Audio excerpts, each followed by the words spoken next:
It's great to be here in Suva, and it is fantastic to be participating in the Pacific Island Forum.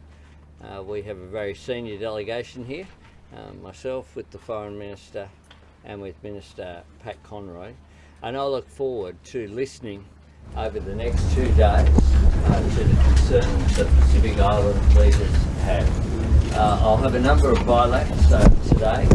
First of all, with Minister Fiame, the Prime Minister of Samoa, then with the President of the Federated States of Micronesia, David Panuelo, then with Prime Minister Sagavare, and then with Prime Minister Frank Bainimarama, our host at this conference, as well as then going to a dinner hosted by Mr. Henry Puna, the PIF Secretary General. We have some real challenges in this region. There's no challenge more important than climate change. And the new Australian government, of course, has adopted our nationally determined contribution of 43% by 2030. But we also have engagement with the region, including increased funding and support for climate change infrastructure, being a part of as well, protecting fisheries here in the region. In addition to that, our considerable increase in development assistance that we will have. We want to have more cooperation and engagement between parliamentarians in the region and the Australian Parliament to build those people-to-people relations. We also want, of course, to expand the engagement with Pacific Labour in our own country. Whether that be permanent migration, a specific program for the first time aimed at the Pacific, or whether it be temporary labour as well. This can be an important way in which we not only have people-to-people relations, but we benefit both the economies of Australia and the countries of origin of people either visiting or permanently migrating to Australia.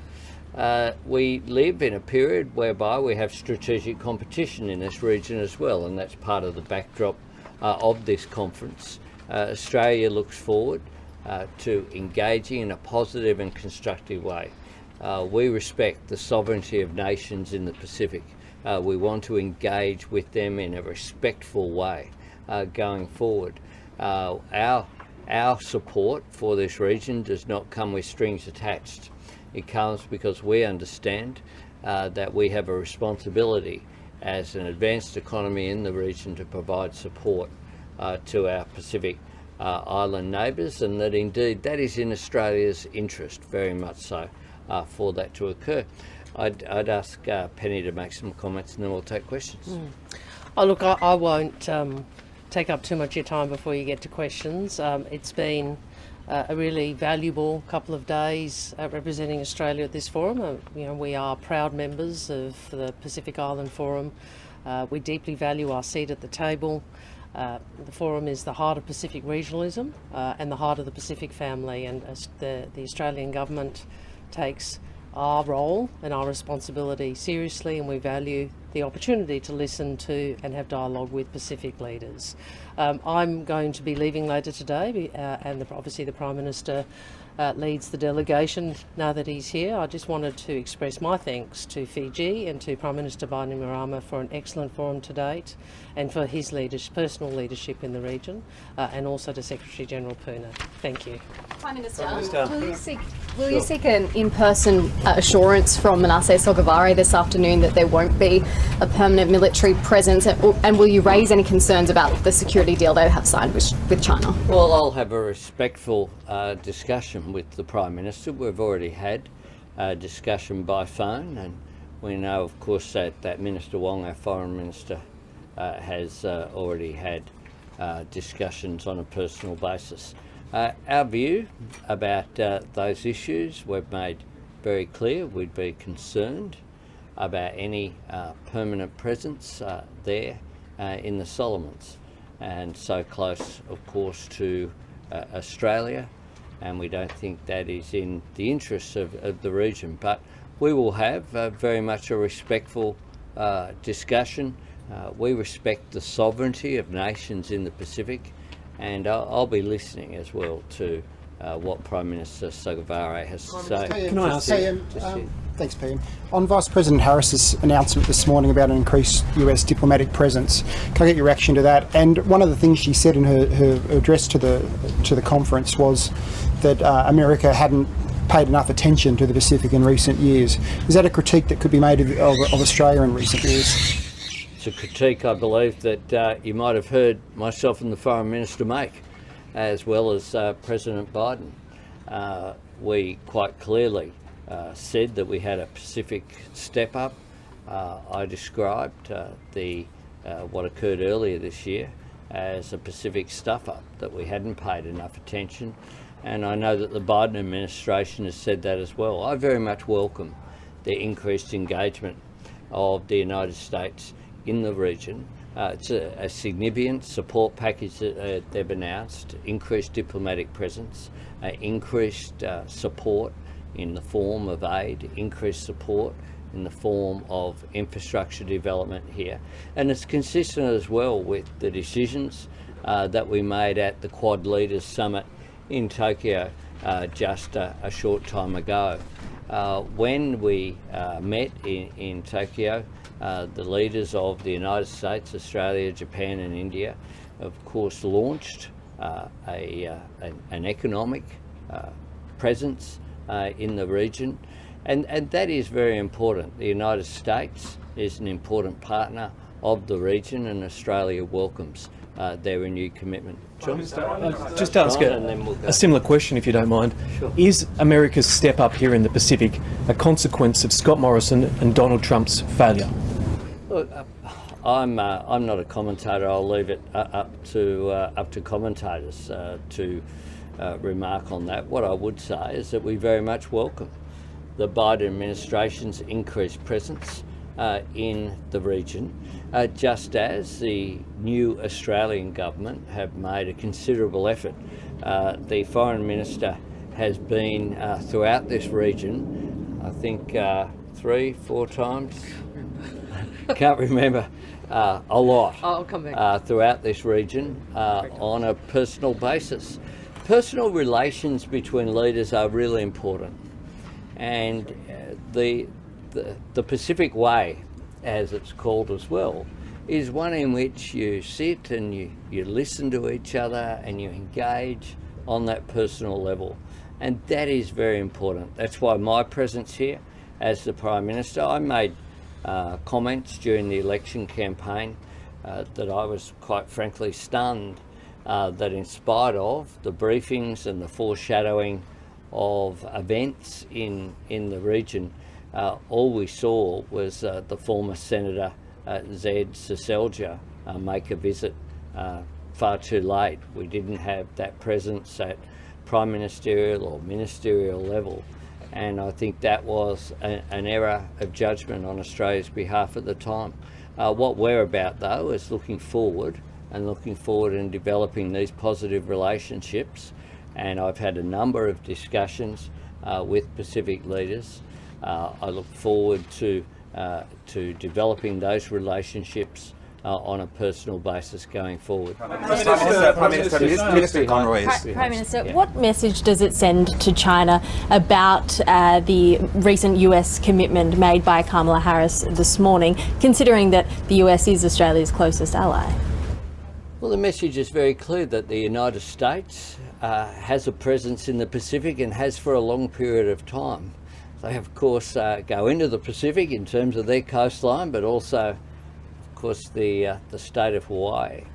And the presence of the US in the region is very important, and we welcome the increased engagement. Prime Minister, Minister Conroy says Australia is open to partnering with China on infrastructure projects in the Pacific. What's your view on that? Well, can I just let's talk about what we want to do, and the first point I'd make is we, as a general principle, we have said we're open to collaboration with all partners, provided they meet certain principles that, and you would know them. They are transparency. They are that the projects reflect Pacific priorities. They are quality, and I think you've used me here. You heard me use the phrase "no strings attached." That's the approach Australia takes. Obviously, we have collaborated through multilateral forums, health measures, but there's nothing in contemplation on the infrastructure front at this time. Prime Minister. Is there any pressure on Australia to rejoin the Green Climate Fund, and what is your government's position on that? Look, we have a set of policies announced during the election, as you would be aware, in relation to climate, not only domestically but also internationally. On the issue of the Green Climate Fund, I think Minister Bowen will work through that with me. We haven't made a final decision on that. Prime Minister, could I ask? Prime Minister Sogavare has said some pretty strong and pretty negative things about the relationship with Australia, including that it is soured. How would you characterise Australia's relationship with Solomon Islands, and what can be done and said to repair it? I think it is historically an important relationship, and it'll be even better after this afternoon. Prime Minister, can I just clarify? You said you would have respectful discussions with Prime Minister Sogavare. Can I just clarify? Does that mean you will be directly raising Australia's concerns about the security agreement between Honiara and Beijing with him in the meeting this afternoon? And what will you tell other Pacific Island leaders about that agreement and what it means? Look, I'll have, I mean what I say. I'll have respectful positions that will put forward Australia's own position, including on that agreement. Our position has been outlined consistently, and when I meet with international leaders, what I'll do is treat them with respect. What do I mean by that? It means that I'll be honest with them. I'll develop a relationship of trust with them, and that means not necessarily agreeing with each other the whole time, but it means being able to have an open dialogue. Prime Minister Schubert first. I'll go first. Okay. I'm doing an AA thing. You mightn't have noticed yet over a series of press conferences, but you'll notice eventually. It's obviously significant that the US was able to secure that speaking spot. How much of a role did Australia play, and how do you expect China to react? I give Prime Minister Bainimarama is the host of this conference, and I give him credit for ensuring that the Vice President of the United States, a very significant figure, has been able to address this conference. That's something that Australia supports. Prime Minister, just on Kiribati, opposition figures, or one opposition figure has alleged that China may have been a driver behind its decision to leave the forum. What's the Australian government's assessment of the drivers here? Do you see any sort of role from China, or is it primarily about tensions both within Kiribati and within Micronesia and the broader forum? Well, we know that there have been issues with the Pacific Island Forum and its structure. It hasn't met for 3 years due to COVID. But we also know that the Prime Minister, Bainimarama, has done a remarkable job getting together the Suva agreement to try to ensure that the nations of Micronesia are able to fully participate in the forum. What I want to do and what I bring to this forum is positive energy, and I'll be doing all that I can to bring all of the nations who are members of the Pacific Island Forum together. That's what I want to see, and that's what I think quite clearly our host, the Fijian Prime Minister, wants to see as well. Can I suggest that you could take some further local media? Sure. In the area of development to the Pacific, there's been some prevalent opinion and some from think tanks supported by the Australian government that speaks to a need for a change of philosophy in the way your government engages with Pacific communities. There's been criticism that previous Australian governments were transactional in the nature of the way they worked with the Pacific. How is your government going to, as you say, work with respect and work in a meaningful way to ensure a change in the way you engage with the Pacific and in the way the Pacific perceives your engagement? Thanks for the question, and it's an important one. It goes to the heart of the way that countries deal with each other, and I've spoken today about the Pacific Way. and I've spoken about treating countries with respect. What that means is not just talking but listening. We have, as human beings, 2 ears and 1 mouth for a reason, because we should use the ears twice as much as we use our mouth. If you do that, you'll learn from each other. So we want to listen to what the priorities are of the Pacific from the Pacific. That's what we want to hear from these nation states. We want to provide assistance based upon their needs going forward, and that assistance shouldn't be a matter of transactional arrangements. I've said very clearly what it should be is one of support as the end in itself, because it's the right thing to do, and Australia has a responsibility to support our Pacific Island friends. So that is the way that I deal with people in general. It's one of the characteristics I hope I have that's made me here as the Australian Prime Minister, having this great honour.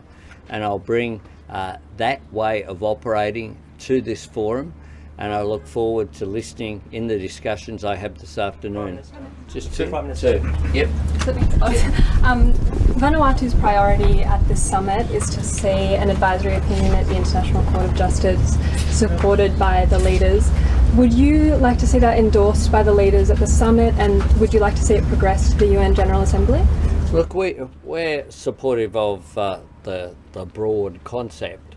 Of course, we haven't seen the details of what a proposed reference might be, so it's hard for any nation to just sign off sight unseen.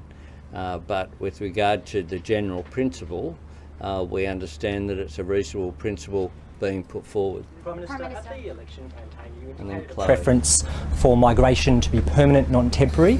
You've started to walk that walk with New Zealand in your announcement last week, something that's been very popular in New Zealand and amongst Australians, New Zealanders in Australia. Yeah. Is the time right to consider that on a broader Pacific level and do the right thing by the Pacific family? We have it with the Pacific. We announced during the election campaign a specific Pacific Islander migration program on a permanent basis, the first one that Australia has ever had. I think with the announcement that we made, or the discussions that we had with our New Zealand brothers and sisters, it was well received, because the idea that people should just be temporary migrants for a long period of time is something that is, in my view, not in the interests of individuals, but it's also not in the interests of our nation. I want people in Australia to have that sense of ownership and belonging. I want them to be citizens. I want them to be able to participate in all forms of Australian life. Australia, with the exception, the notable exception, of our First Nations people who've been there for 65,000 years, a source of great pride, are a nation of migrants, or sons and daughters or descendants of migrants in one form or another. We're standing here today with a Prime Minister with the name Albanese and a Senate leader with the name of Wong. That's the nature of modern Australia, and we should, where possible, ensure that those paths to permanent migration are available where appropriate, and that's why we have that specific policy for Pacific Islanders. Prime Minister, do you anticipate China would make some sort of Pacific announcement to counter the US's announcement from this morning? And do you think this power struggle is overtaking climate change as the dominant issue here at PIF? No, I'm responsible for Australia's foreign policy. I'll leave other countries to run theirs. But the dominant issue in the discussions I had with Pacific leaders in the lead up to the PIF was overwhelmingly climate change. And one of the things that has occurred is that Australia's position, just like it's been welcomed in North America, Europe and Asia, has been very much welcomed in the Pacific. Our changed position when it comes to climate change, and I look forward to having those discussions. See, last one. Will Australia urge Fiji to commit back to the University of the South Pacific? I think you asked me this last time I was here. No, I wasn't. No, I wasn't you. I'm pretty sure somebody did. Look, we would like that work through within the region.